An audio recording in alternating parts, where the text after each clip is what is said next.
introduce our second speaker, who's joining us from one of my favourite cities in the whole wide world, which is Istanbul, and I can't wait to go back when we're allowed back on planes again. So I'd like to introduce Rania Ozseker. Rana is a change management lead, cultural change coach, diversity, equity and inclusion project designer, startup mentor, investor, board member and keynote speaker. And she's also an all-round fabulous woman, as well as doing all of these things.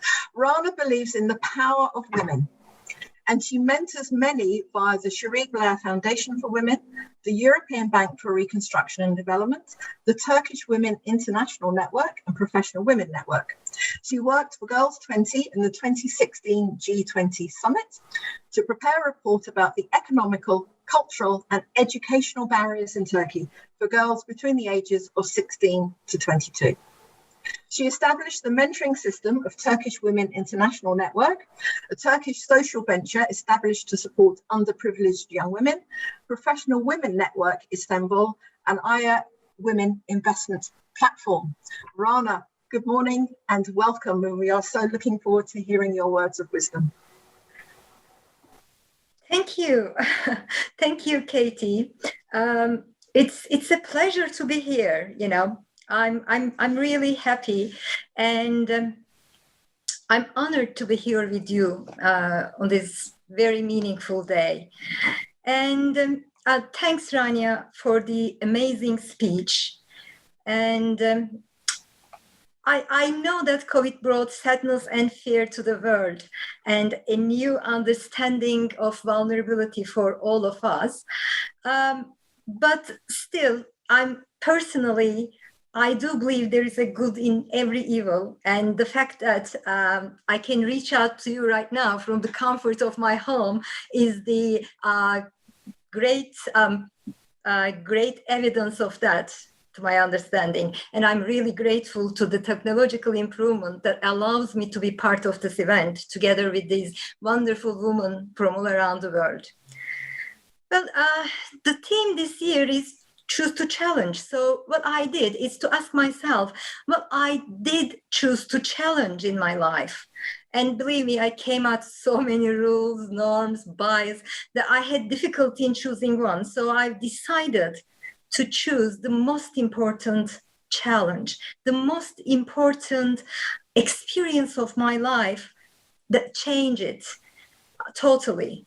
So I chose to challenge the idea, the very bias that I have to live in an either or world.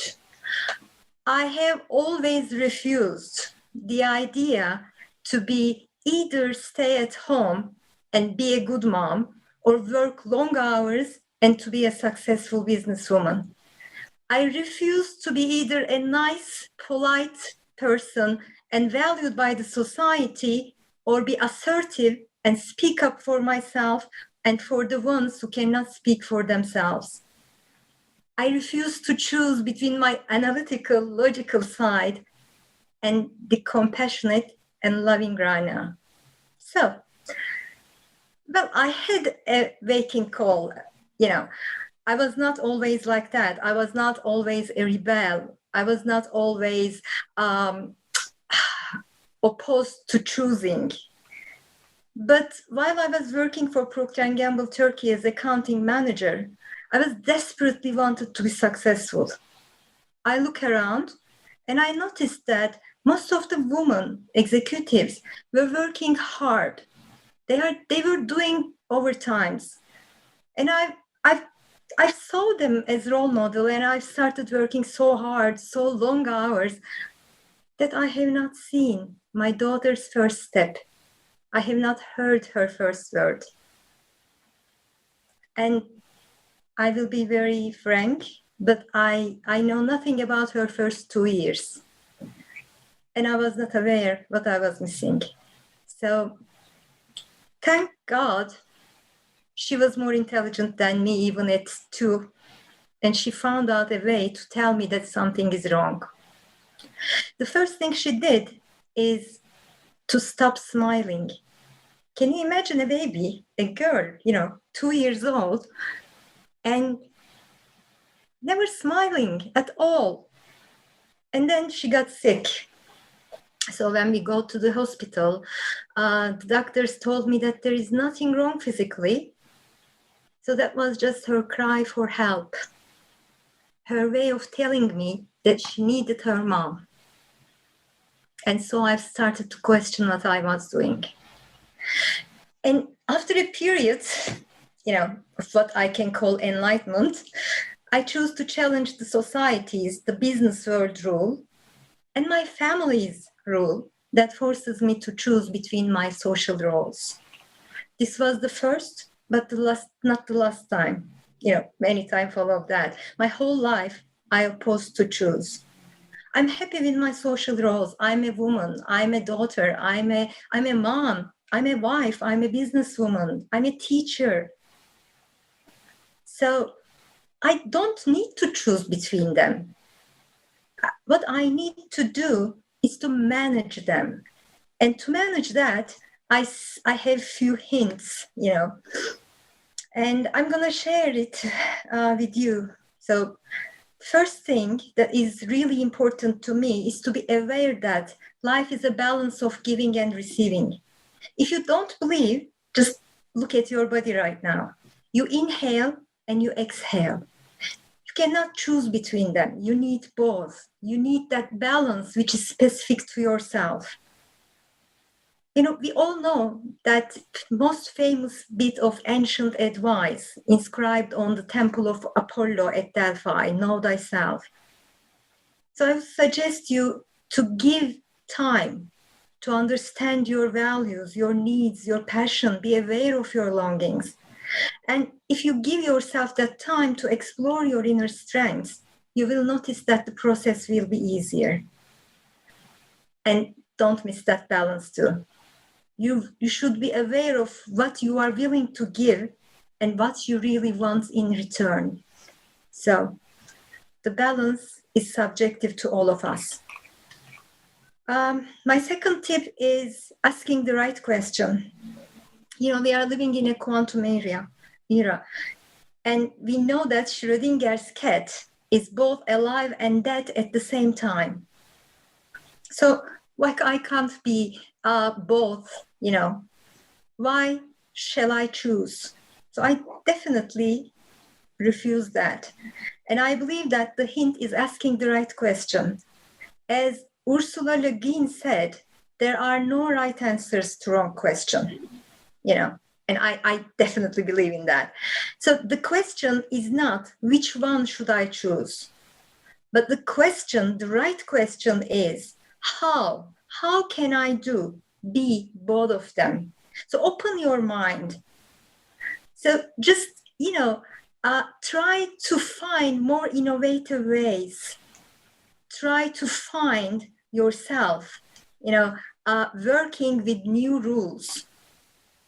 So then maybe we can find the answer of how I can spend time for my kid and to continue working and be successful in both of my roles. Okay.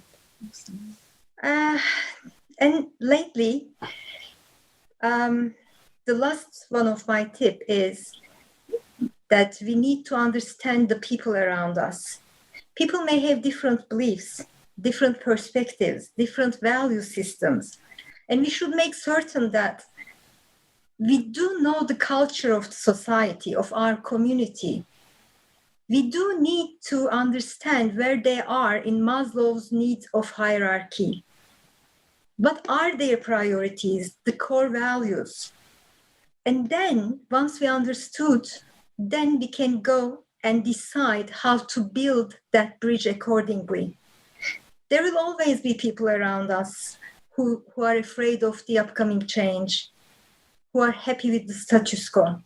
Mm. But if we can write the story in such a way that touches many people, man or woman, young or old, then we can also have supporters. In my opinion, one of the most important skills one has to have today is storytelling. We have to tell them what is in it for them. Show them the benefit, because there's always at least one. We just need to look closer with an open mind, devoid of prejudices. So then, what we need to do is rewrite the story with the new perspective and remember what's not important. What is important is not what we say, but how we say it. So you may be surprised with results. There are more to say, but I know that many amazing speakers are waiting for their turn, so I will stop here. But before I go, I want to leave you with a few lines of my favorite poem. I love Pablo Neruda, and I love Die Slowly. So, just a few lines.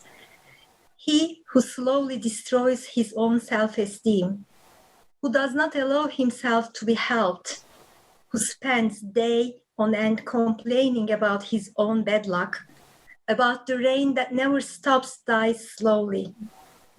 He who becomes the slave of habit, who follows the same routes every day, who never changes pace, who does not risk and change the color of his clothes, who does not speak and does not experience, dies slowly. He or she who does not turn things topsy-turvy, who is unhappy at work, who does not risk certainty for uncertainty to thus follow a dream, those who do not forego sound advice, at least once in their lives, die slowly. Let's live to the fullest. I'm not ready to die. Thank you. Thank you, Rana. That was amazing, as I knew it would be, and incredibly inspirational. Thank you. And what a way to end your talk. And bless you for your words of wisdom.